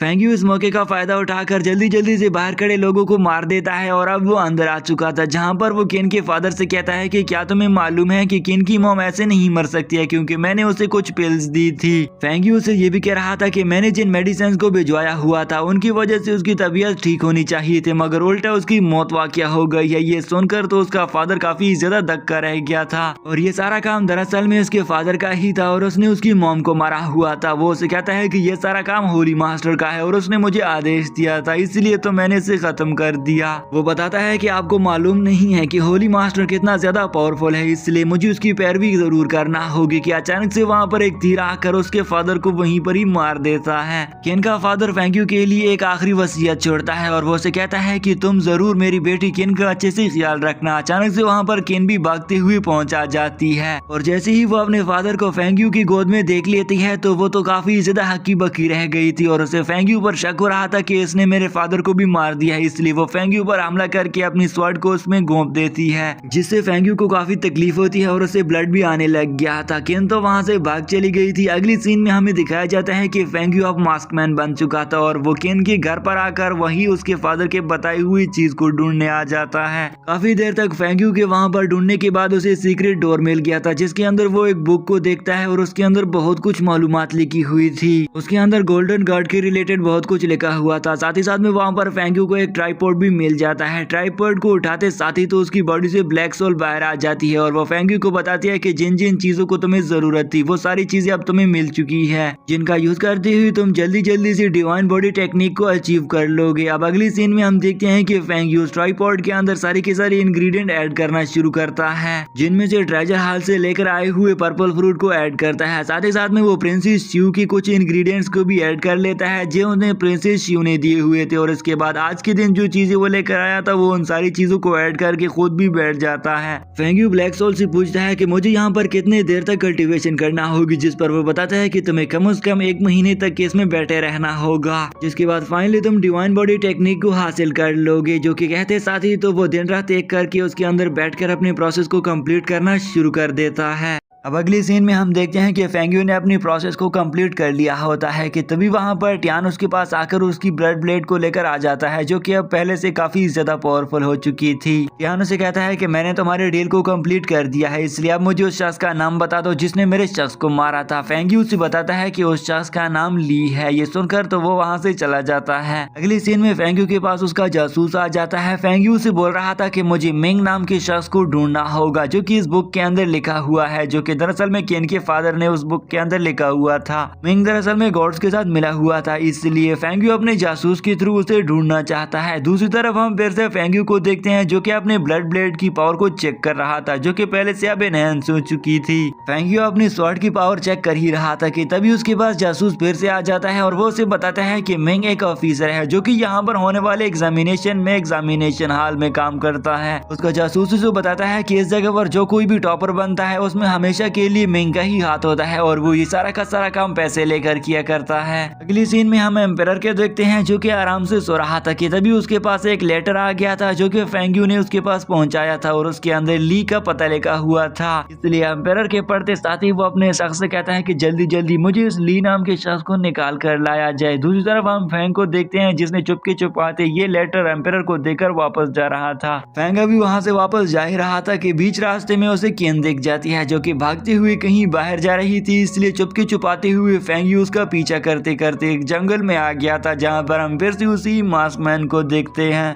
केन भी वहाँ पर पहुँचा गई थी और वो उस मास्क मैन से कहती है कि मुझे वो चीज दे दो जिसके लिए मैं आई हूँ, जिस पर वो उसे एक पॉइजन देता है और साथ ही साथ में वो बता रहा था कि ये पॉइजन काफी ज्यादा डेंजरस पॉइजन है, ये तुम्हारे फादर के कातिल यानी कि फेंग यू को जल्द अज जल्द मार देगा। ये सुनकर हम दूसरी तरफ फेंग यू को देखते हैं। फेंग यू ये सब कुछ चुपके छुपाते देख रहा था। केन को अभी तक ये लग रहा था कि उसके मॉम डैड के कातिल फेंग यू है, इसलिए वो फेंग यू को पॉइजन देकर मारना चाहती थी। केन के वहां से जाती ही फेंग यू उस मास्कमैन के पास आ जाता है। देखते ही देखते उन दोनों के बीच में फाइट शुरू हो जाती है जहां पर हम देखते हैं कि फेंग यू अपनी 1000 शैडो टेक्निक से उस मास्कमैन को हरा देता है। फेंग यू उसे मारने ही वाला था लेकिन फिर उसे रहम आकर उसे छोड़ देता है और उसे कहता है कि मैं तुम्हें एक मौका और दे रहा हूँ। अगली सीन में हम फिर से फेंग यू को देखते हैं। ली ज़िहाओ उसके पास आकर उसे बताती है कि मिंग को एम्परर ने कैद कर लिया है, लेकिन ली ज़िहाओ को ये पता नहीं था कि दरअसल में फेंग यू ने ही एम्परर को बताया था, इसीलिए तो एम्परर ने मिंग को कैद कर लिया है। अगली सीन में हम रात के अंधेरे में फेंग यू और उसके बाकी सारे दोस्तों को देखते हैं जो कि जेल के वहां पर बिल्डिंग पर बैठा हुआ था कि तभी वहां पर मास्कमैन डीमन लोग भी आ गए थे जो कि अपने दोस्त मिंग को वहां से आजाद करने के लिए आए हुए थे। मिंग को आजाद करने के बाद वो उसके साथ आगे जा ही रहा था कि जैसे ही उसने मिंग पर पीछे से हमला कर दिया था तो मिंग भी उस पर हमला करके उसे वहीं पर ही मार देता है। जिन लोगों ने मिंग की जान बचाई थी मिंग उन्हें ही खत्म करके रास्ते पर जा ही रहा था कि तभी उसके सामने जेलर आ गया था जो कि उससे कहता है कि तुम इस तरह आसानी से कैसे जेल से भाग सकते हो, मैं तुम्हें भागने नहीं दूंगा। ये कहते साथ ही तो वो मिंग पर हमला कर देता है और उन दोनों के बीच में अच्छी सी फाइट शुरू हो जाती है जिसमें हम देखते हैं कि मिंग अपनी पाम टेक्निक का यूज करके बार बार उस पर हमला कर रहा था। मिंग के हमला करने की टेक्निक से अंदाजा हो ही रहा था कि मिंग कितना ज्यादा पावरफुल है, इसीलिए तो इतना आसानी से वो जेल से भी बाहर आ जाता है। वो जेलर भी मिंग पर अब गुस्सा हो गया था, इसलिए वो अपनी स्पेयर टेक्निक को एक्टिवेट करके स्पेयर के काफी ज्यादा क्लोन बना लेता है और वो फिर से मिंग पर हमला करके उसके साथ लड़ने लग गया था। मगर जैसे ही मिंग उसे मारने वाला था तो तभी यहाँ पर फेंग यू बीच में आ जाता है जो कि उस जेलर की जान बचा लेता है, नहीं तो वो जेलर मारा जा चुका था। इसके बाद फेंग यू आगे बढ़ते हुए अपने काफी ज्यादा क्लोन बना लेता है और उन क्लोन के डायरेक्टली मिंग पर स्वॉर्ड घुसेड़ देता है जिससे ब्लड ब्लेड तो उसकी बॉडी में घुस चुकी थी। कुछ देर बाद हमें दिखाया जाता है कि फेंग यू ने मिंग को कैद कर लिया था और उसे एक चेयर पर बांधकर उसे इन्वेस्टिगेशन कर रहा था। फेंग यू उसे पूछ रहा था कि मुझे बताओ कि क्या तुम गोल्डन ड्रैगन गॉड को जानते हो। साथ ही साथ में फेंग यू उससे होली गॉड के बारे में भी पूछ रहा था, मगर वो मिंग उससे कहता है कि मैं तुम्हें इन सब कुछ के रिलेटेड एक लफ्ज भी नहीं बताने वाला हूँ क्योंकि मैं उन सबको धोखा नहीं दे सकता हूँ। फेंग यू से कहता है कि तुमने ऑलरेडी उन्हें धोखा दे दिया है क्योंकि मैं तुम्हें जान चुका हूँ, तुम ब्लैक डिमन सेक्ट के मास्टर हो। ये सुनकर तो वो भी उसे कहता है कि इससे मुझे कोई फर्क नहीं पड़ने वाला है और ना ही आपकी इन बातों से होली गॉड को कोई इशू होने वाला है, इसलिए तुम जो कुछ भी बोलोगे मैं तुम्हें कोई भी हकीकत नहीं बताने वाला हूँ और ना ही तुम मुझे मार सकते हो। फेंग यू की ये इन्वेस्टिगेशन तो काफी लंबे टाइम तक जारी ही रह गई थी। तभी अचानक से ली ज़िहाओ उसके पास आकर उसे बताती है कि तुम्हें केन ने याद किया है, वो तुम्हें बुला रही है। अगली सीन में हम केन को देखते हैं जो कि उस पॉइजन को अपने साथ लेकर आई हुई थी और वो उसे पानी में मिलाकर फेंग यू को पिलाना चाहती है। फेंग यू भी अब वहाँ पर पहुँचा गया था, मगर फेंग यू तो पहले से ही जानता है कि केन मुझे पॉइजन देने वाली है। फेंग यू के वहाँ पर पहुँचते ही वो केन से कहता है कि फेंग मैं तुम्हें बता दूं कि मैं तुम्हारे मॉम डैड का कातिल नहीं हूँ। ये सुनकर तो केन से कहती है कि चलो ठीक है मैं मान जाती हूँ, तो तुम्हें इन कप्स में से पड़े हुए वाइन को पीना होगा। फेंग यू से कहता है कि ठीक है, अगर इनमें से जहर भी हुआ तब भी मैं इसे पी लूंगा। ये कहते हैं साथ ही तो वो उनमें से एक वाइन की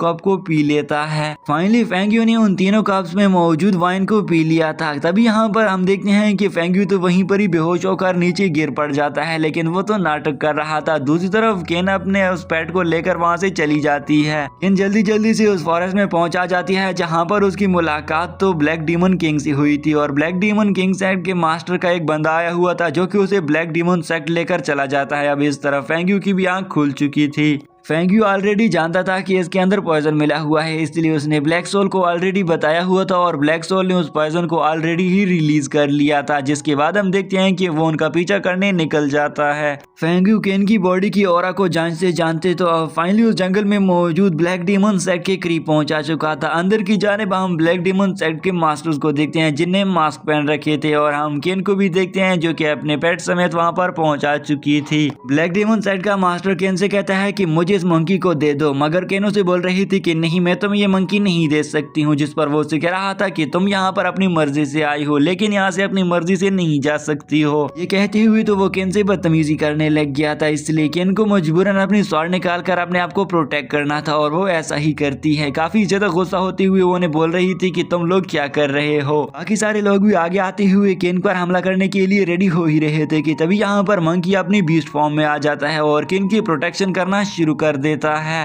मंकी बीस्ट बार बार कोशिश कर रहा था ताकि वो उन सारे लोगों से केन की जान छुड़ा सके, मगर उन सारे लोगों ने केन को इर्द गिर्द से घेर रखा था। जैसे ही मंकी बीस्ट फिर से केन को बचाने आगे जाता है तो उन सारे ब्लैक डीमन सेक्ट के मास्टर ने उसे इर्द गिर्द से एक सील फॉर्मेशन में बंद कर दिया था, जिससे वो बाहर भी नहीं आ पा रहा था। दूसरी तरफ हम बाहर की जाने फेंग्यू को देखते हैं, जहाँ पर वो उस जगह पर तो पहुंचा गया था जहाँ से केन गायब हो चुकी थी, लेकिन उसे उस जगह पर कहीं भी कोई भी जगह अंदर नहीं नजर आ रही थी जिससे वो अंदर एंटर दाखिल हो सके। अचानक से वहां पर उसे कुछ एनर्जी और महसूस होती है, इसलिए जैसे ही वो वहां पर एक ट्री पर स्लैश अटैक करता है तो एक पोर्टल ओपन हो गया था और वो उसके बाकी साथी भी वो पोर्टल के जरिए अंदर चले आ जाते हैं। ब्लैक डीमन सेक्ट में पहुंचते ही फेंग्यू का सामना काफी ज्यादा तादाद में ज़ॉम्बीज से हो जाता है, और ये ज़ॉम्बीज भी बिल्कुल उसी ही तरह की ज़ॉम्बीज थी जिन्हें हमने स्टार्टिंग में देखा था, और उन सारी ज़ॉम्बीज ने फेंग्यू के फादर और ब्रदर को कातिल किया था। दूसरी तरफ हम केन के पास देखते हैं कि ब्लैक डीमन सेक्ट का हेड आ गया था, और उसके आते ही वो अपने साथियों को वहां से जाने का कहता है। इसके बाद वो केन को गाल से पकड़कर उसे कहता है कि अगर तुम मेरी बात को मानो तो तुम यहाँ पर जिंदा बच सकती हो। साथ ही साथ में वो हेड केन को ये भी बोल रहा था कि अब तो फेंग्यू भी नहीं है जो कि तुम्हारी जान को बचा सके, क्योंकि तुमने फेंग्यू को उस पॉइजन से मार दिया है। ये सुनकर केन काफी ज्यादा गुस्सा हो रही थी। वो हेडो से ये भी बताता है कि तुम्हारे फादर को एक मैजिकल एरो ने मारा है, और वो एरो उसी ही टाइम पर लगा था जिस टाइम पर तुम्हारे फादर के साथ फेंग्यू खड़ा हुआ था। केन काफी ज्यादा गुस्सा होकर आग बगोला हो चुकी थी, और वो आगे बढ़कर जैसे ही उस हेड पर हमला करने लगी थी तो फेंग्यू वहां पर पहुंचा जाता है और केन की जान बचा लेता है। फेंग्यू ने मंकी बीस्ट की पावर को भी एक्टिवेट कर दिया था, और मंकी बीस्ट से कहता है कि जल्दी जल्दी से तुम केन की जान बचाकर इसे यहाँ से लेकर जाओ, मैं इन सारे लोगों को तो खुद ही देख लेता हूँ। फेंग्यू ब्लैक डीमन सेक्ट के हेड पर हमला करना शुरू कर देता है, और उन दोनों के बीच में एक जबरदस्ती फाइट शुरू हो जाती है, जहाँ पर हम देखते हैं कि फेंग्यू 1000 शैडो टेक्निक का यूज करके अपने काफी ज्यादा क्लोन्स बना लेता है। ये देखकर तो हेड भी समझ जाता है कि मुझे अपनी पपेट की पावर का यूज करना होगा, तभी जाकर मैं फेंग्यू को हरा पाऊंगा। इसलिए वो अपने दो बड़े से पपेट की पावर को एक्टिवेट कर देता है। वो दोनों पपेट्स फेंग्यू पर हमला कर देती हैं। फेंग्यू ने ब्लड ब्लेड से उन्हें रोकने की कोशिश करता रहा, साथ ही साथ में वो उस पर काफी ज्यादा स्लैश अटैक करके उन्हें जख्मी भी कर रहा था, लेकिन फेंग्यू ये बात भी महसूस करता है कि उनकी इंजरीज तो सीधे डायरेक्टली हील हो जाती है। दोनों पपेट की बॉडी पर एक होल भी बना हुआ था जो कि इर्द गिर्द की मौजूद इविल एनर्जी को अपने अंदर ट्रांसफर कर रहे थे, जिससे वो और भी ज्यादा एनर्जी को गेन कर रहे थे। फेंग्यू यहाँ पर उन सारे लोगों के सामने नाटक करता है कि उसकी एनर्जी तो बिल्कुल ही लो हो चुकी है, इसलिए उसका हेड आकर फेंग्यू को गले से पकड़ लेकर वहाँ पर उछाल देता है। जैसे ही उसने फेंग्यू को गले से पकड़ लिया था तो वो अपनी सोल प्योरिफिकेशन टेक्निक को एक्टिवेट कर देता है, जिससे इर्द गिर्द की ऑरा उसकी बॉडी की इर्द गिर्द घूमना शुरू हो जाती है। अब ये देखकर उनका हेड हैरान था और कह रहा था कि मुझे ये उम्मीद नहीं थी कि तुम इतना जल्दी इस तरह के प्योरिफिकेशन मेथड को भी एक्टिवेट कर लोगे। ये एक्टिवेशन प्रोसेस के एक्टिवेट होते साथ ही तो वहाँ पर मौजूद दोनों पपेट्स वहीं पर ही खत्म हो जाते हैं। धीरे धीरे करते हुए उनका हेड भी डिस्ट्रॉय होना शुरू हो गया था, क्योंकि ये प्योरिफिकेशन मेथड इतना ज्यादा एक्यूरेट काम कर रहा था। इसी के साथ ही एक बहुत बड़ा सा ब्लास्ट हो जाता है।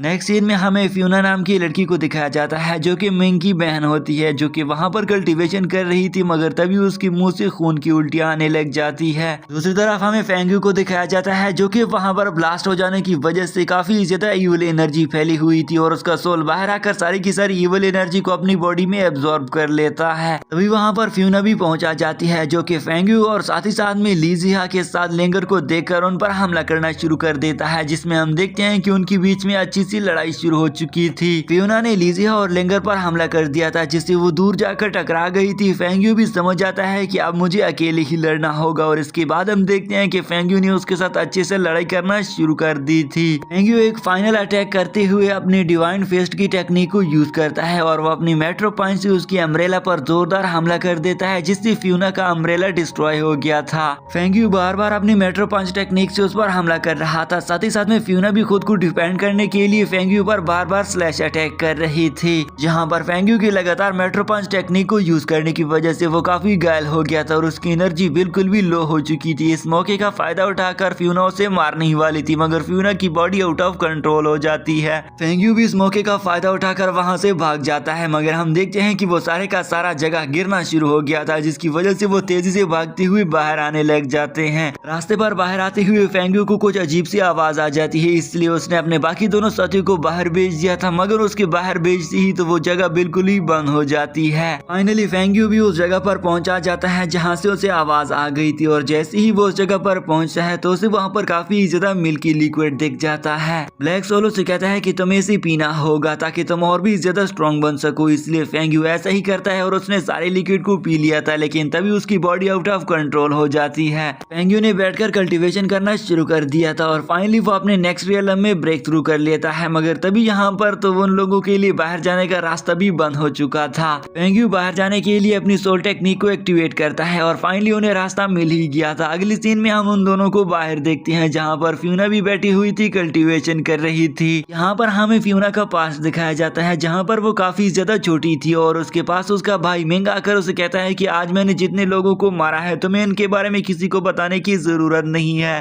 शाम के टाइम पर फेंग्यू ने उसे एक छोटी सी टॉफी दे रखी थी। जैसे ही फ्यूना ने उस टॉफी को खा लिया था तो तभी उसी टाइम पर उसे दर्द होने लगा था और उसकी बॉडी पर यही कर्स बन गया था, जो कि प्रेजेंट में हमें दिखाया जाता है। फेंग्यू फ्यूना की बॉडी पर कर्स को देखकर कहता है कि मुझे इस कर्स को हटाना होगा, इसलिए वो अपने टेक्निक का यूज करके फाइनली कुछ ही टाइम में फ्यूना की गर्दन पर बनी हुई कर्स को हटा देता है। मगर तभी वहां पर एक ब्लैक लोटस आ गया था, जिस पर ब्लैक सोलो से बताता है कि ये एक ऐसा लोटस है जो कि दूसरे लोगों की माइंड को कंट्रोल करता है, इसलिए हमें इस लोटस को हासिल करना होगा। इसलिए जल्दी जल्दी करते हुए ब्लैक सोलो उस लोटस को अपने पास रख लेता है। अब तभी यहाँ पर जैसे ही फ्यूना को होश आ गया था तो वो फेंग्यू पर तलवार रखकर उसे कहती है कि मुझे बताओ कि मेरा भाई मिंग कहाँ पर है। फेंग्यू उसे कहता है कि चलिए ठीक है, मैं तुम्हें अपने भाई मिंग से मिलवा दूंगा, लेकिन इसके लिए मेरी कुछ शर्तें हैं जो कि आपको एक्सेप्ट करना होगी। अगली सीन में हम लेंगर को देखते हैं जो कि काफी ज्यादा जोर जोर से उस जगह को खोलने की कोशिश कर रही थी। फेंग्यू के वहां पर पहुंचते ही वो लेंगर से कहता है कि तुम क्या कर रही हो। लेंगर फेंग्यू को देखकर काफी इमोशनल होकर उसे गले लगती है और उसे बोल रही थी कि मुझे लग रहा था कि तुम इस केव में मर चुके होगे।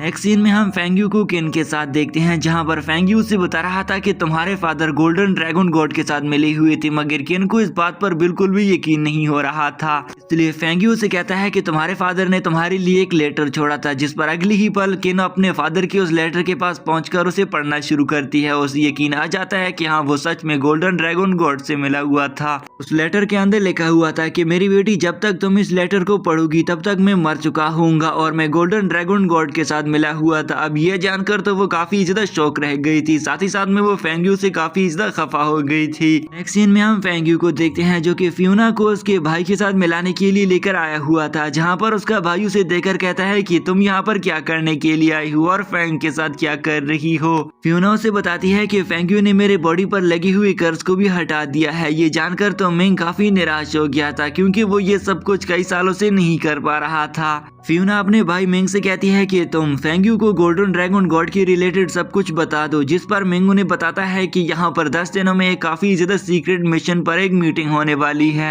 ये कहते साथ ही तो अचानक से मिंग की बॉडी आउट ऑफ कंट्रोल हो जाती है और उसे गॉड ने कंट्रोल करना शुरू कर दिया था। वो आगे बढ़कर फेंग्यू को गले से पकड़ लेता है और उसे कहता है कि तुम गोल्डन ड्रैगन गॉड के लिए काफी ज्यादा खतरनाक हो। ये सुनकर फेंग्यू उस पर भड़क जाता है और अपनी ब्लड ब्लेड से हमला करने लगा, मगर वो उस हमले को इजिली लिए रोक लेता है। तभी यहाँ पर फेंग्यू पास में खड़ी हुई फ्यूना से हेल्प मांगने लगा था, मगर मैंगो से कहता है कि फ्यूना मेरी बहन है और एक बहन अपने भाई पर हमला नहीं कर सकती है, इसलिए मुझसे तुम्हें कोई भी नहीं बचाने वाला। मिंग ने अपनी सिस्टर पर भी हमला कर दिया था, साथ ही साथ में फेंग्यू उस पर अपनी फिस्ट से हमला करके उसे पीछे हटा देता है। अब फेंग्यू की फिस्ट पावर देखकर तो मिंग काफी हैरान हो जाता है। वो फेंग्यू से कहता है कि तुम फिस्ट टेक्निक मुझे दे दो, मगर फेंग्यू उसे फिस्ट टेक्निक किधर देने वाला था और वो उस पर हमला कर देता है। इस तरह करते हुए वो दोनों एक दूसरे पर फिर से हमला करने लग जाते हैं। फेंग्यू फ्यूना से हेल्प मांग रहा था, फ्यूना उसकी हेल्प नहीं करना चाहती थी, मगर वो फिर भी अपने भाई पर हमला कर देती है, जिससे वहाँ का माहौल अब शांत हो गया था। फेंग्यू आगे बढ़कर उसकी बॉडी से गॉड की कंट्रोल को हटा देता है कि अचानक से यहाँ पर एक एरो आ गया था जो कि फ्यूना की बॉडी को पार करते हुए मिंग को खत्म कर देता है। अगली सीन में हमें कुछ दिन बाद का मंजर दिखाया जाता है जहाँ पर फ्यूना अपने भाई की कब्र पर आई हुई थी, साथ ही साथ में फेंग्यू को वो बोल रही थी कि मैं होली गॉड को मारने में तुम्हारी हेल्प जरूर करूंगी। नेक्स्ट सीन में हमें फेंग्यू को बैटल एरिना में अपने जासूसों के साथ दिखाया जाता है, जहाँ पर वो अपने जासूसों को बोल रहा था कि आज के बाद मैंने तुम्हें आजाद कर दिया है, इसलिए आज के बाद तुम अपनी जिंदगी आसानी और नॉर्मल तरीके से जीना शुरू कर दो। लीजिया के साथ साथ लिंगर ये जानकर काफी ज्यादा दुखी हो गई थी, मगर फिर भी उन्हें फेंग्यू का ऑर्डर एक्सेप्ट करना था, ये कहते साथ ही वो वहाँ से चले गए थे। अगली सीन में हम फेंग्यू को देखते हैं जहाँ पर केनोस के पास आ जाती है। केनो से बोल रही थी कि मैं इस जगह को छोड़कर जा रही हूँ क्योंकि इस जगह से मेरी काफी ज्यादा बुरी यादें जुड़ी हुई है। फेंग्यू से कहता है कि तुम कितने टाइम बाद वापस आओगी। वो वहाँ से जाते हुए फेंग्यू को बताती है कि मैं 2-3 साल बाद वापस आ जाऊंगी। तभी यहाँ पर फेंग्यू के साथ उसका दूसरा मास्टर फू आ जाता है, जो कि उससे कहता है कि तुमने अपने सारे सोल्जर्स को आजाद क्यों कर लिया है। अगली सीन में हमें कुछ टाइम बाद का मंजर दिखाया जाता है जहाँ पर हम एक अनजान सी जगह को लड़की को भागता हुआ देखते हैं और उसके पीछे एक वॉरियर लगा हुआ था जो कि उसे एरो से शूट करने लगा था।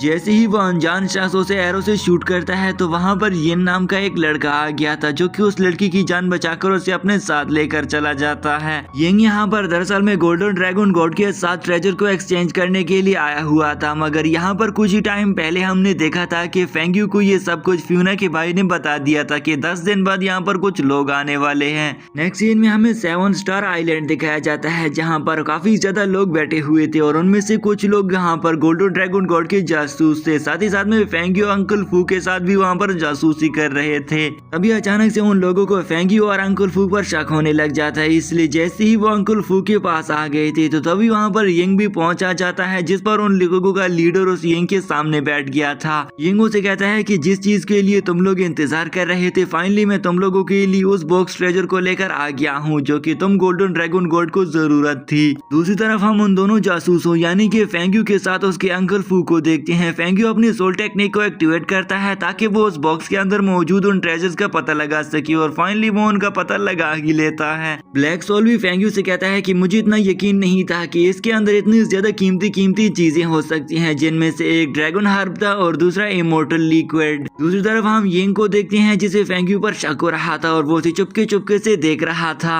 इस तरफ डूडू भी उसे एक्सचेंज करने के लिए अपना बॉक्स देता है, जिसे जैसे ही येंग ने ओपन कर लिया था तो हमें भी पता चल जाता है कि इसके अंदर ड्रैगन बीन टेल है जो कि दरअसल में फेंग्यू के फादर पहले ही एपिसोड में लेकर जा रहा था और उसी ही की वजह से फेंग्यू के फादर को मारा जा चुका है। इसके बाद हम देखते हैं कि वो लोग जो चले गए थे, फेंग्यू अपने सोल से बोल रहा था कि तुम्हें क्या लगता है कि इन लोगों को अब और कौन सी चीजों की जरूरत होगी, जिस पर ब्लैक सोल फेंग्यू को बताता है कि मुझे लगता है कि इन लोगों को कुछ और भी चीजों की जरूरत पड़ने वाली है क्योंकि ये लोग चाह रहे हैं कि ये एक ऐसी बॉडी बना ले जिसकी सोल को ट्रांसफॉर्म करके उसे रियल बॉडी बना सके। ये सुनकर फेंग्यू कहता है कि अच्छा अब मुझे पता चल गया है कि गोल्डन ड्रैगन गॉड का जो होली गॉड है वो दरअसल में एक सोल है और उससे अपनी रियल बॉडी की तलाश है, जिसकी वजह से ये लोग इन चीजों को कंबाइन करना चाहते हैं। दूसरी तरफ हम फेंग्यू के जासूसों को देखते हैं जिन लोगों ने अभी तक भी जासूसी का काम नहीं छोड़ा था क्योंकि वो फेंग्यू को इस तरह अलग नहीं छोड़ सकते थे। तभी यहाँ पर हम फेंग्यू को देखते हैं जो कि फॉरेस्ट में पहुंचा गया था। वो अपनी सोल टेक्निक को एक्टिवेट करके ये देख रहा था कि गोल्डन ड्रैगन गॉड के लोग अब किस तरफ जा रहे हैं और वो उनका पीछे करते करते उनके पीछे आ चुका था। जैसे ही फेंग्यू ने डूडू को देख लिया था तो वो तो उस पर जंप लगाकर हमला कर देता है, मगर डूडू पहले से हमले के लिए तैयार था और वो फेंग्यू को पीछे धकेल देता है। ब्लैक सोल फेंग्यू से कहता है कि तुम्हें इससे बचकर रहना होगा क्योंकि ये ज्ञान रियलम के 3rd लेवल पर है और तुम बॉडी रियलम के 10th लेवल पर हो, इसलिए ये तुमसे कई गुना ज्यादा पावरफुल है। डूडू फिर से आगे बढ़कर फेंग्यू पर हमला करता है, मगर फेंग्यू ने अपनी ब्लड ब्लेड से उसे रोक लिया था और अपनी 1000 शैडो टेक्निक को एक्टिवेट करके इर्द गिर्द से 1000 शैडोज बना देता है, जिन्हें देखकर तो डूडू भी अब परेशान हो जाता है। अंकल फू इस मौके का फायदा उठाकर डूडू को मारने चला गया था, मगर डूडू काफी ज्यादा एनर्जी रिलीज करके इन सबको पीछे हटा देता है। अंकल फू ने डूडू के साथ आए हुए लोगों को मार गिराया था। अब हम देखते हैं कि फेंग्यू के सामने डूडू खड़ा हुआ था, जिस पर फेंग्यू से कहता है कि डूडू क्या तुम यहाँ से भागने वाले तो नहीं हो, लेकिन डूडू कहता है कि मैं तो तुम्हें मारकर ही यहाँ से भागूंगा। जैसे ही डूडू ने फेंगू बार हमला कर दिया था तो वो उसे पीछे धकेल देता है, लेकिन डूडू वहाँ से भाग निकल गया था। फेंग्यू भी ब्लड ब्लेड लेकर उस पर जैसे ही हमला करने वाला था तो तभी यहाँ पर उसे रोकने के लिए गोल्डन ड्रैगन गॉड के 2 लोग आ जाते हैं, जिनमें से एक व्हाइट और ब्लैक था, जो कि आते साथ ही तो फेंग्यू पर हमला कर देते हैं। यहाँ पर उन लोगों ने हमला डूडू पर भी कर दिया था और वो डूडू के पास आ गए थे, जहाँ पर डूडू उन्हें वही ट्रेजर बॉक्स देता है और उनसे कहता है कि मैंने तुम लोगों का काम कर दिया है, ये मुझे यंग ने दिया है। जिस पर व्हाइट गॉड उसे कहती है कि मुझे ऑर्डर लेना पसंद नहीं है, इसलिए वो डूडू को मार देती है और फेंग्यू के इर्द गिर्द घूमते हुए बोल रही थी कि फेंग्यू तुम तो काफी ज्यादा खूबसूरत हो। जैसे ही व्हाइट गॉड फेंग्यू पर हमला करने लगी थी तो तभी यहाँ पर हम देखते हैं कि फियोना आ जाती है, जिसके आते साथ ही तो उसने दोनों पर हमला कर दिया था। फियोना के वहाँ पर आते ही तो व्हाइट गॉड उसे कहती है कि अच्छा तो तुम हो फियोना जिसने हमारे गॉड को धोखा देने की कोशिश की है, पहले तो तुम्हारे भाई ने हमें धोखा दिया था तो अब तुम धोखा देना चाहती हो। यहाँ पर फेंग्यू जल्दी जल्दी से आगे बढ़ती हुई अंकल फू की जान बचाने लग गया था, मगर ब्लैक गॉड ने इस पर पीछे से आकर हमला कर दिया था। तभी हम देखते हैं कि फेंग्यू के बाकी सारे के सारे जासूस भी अब वहाँ पर पहुंचा चुके थे। इसी सस्पेंस पर दोस्तों इस सीरीज का सीजन 1 यहीं पर एंड हो जाता है। आई होप आप सारे दोस्तों को सीजन 1 पसंद आया होगा और इसका सीजन 2 में आपके लिए कल अपलोड कर रहा हूँ। तब तक के लिए आप मेरे इस न्यू चैनल को जल्दी जल्दी से सब्सक्राइब कर ले, ताकि मैं आपके लिए इस तरह की लॉन्ग और फुल सीजन को जल्दी जल्दी से एक्सप्लेन कर सकूँ। अल्लाह हाफिज।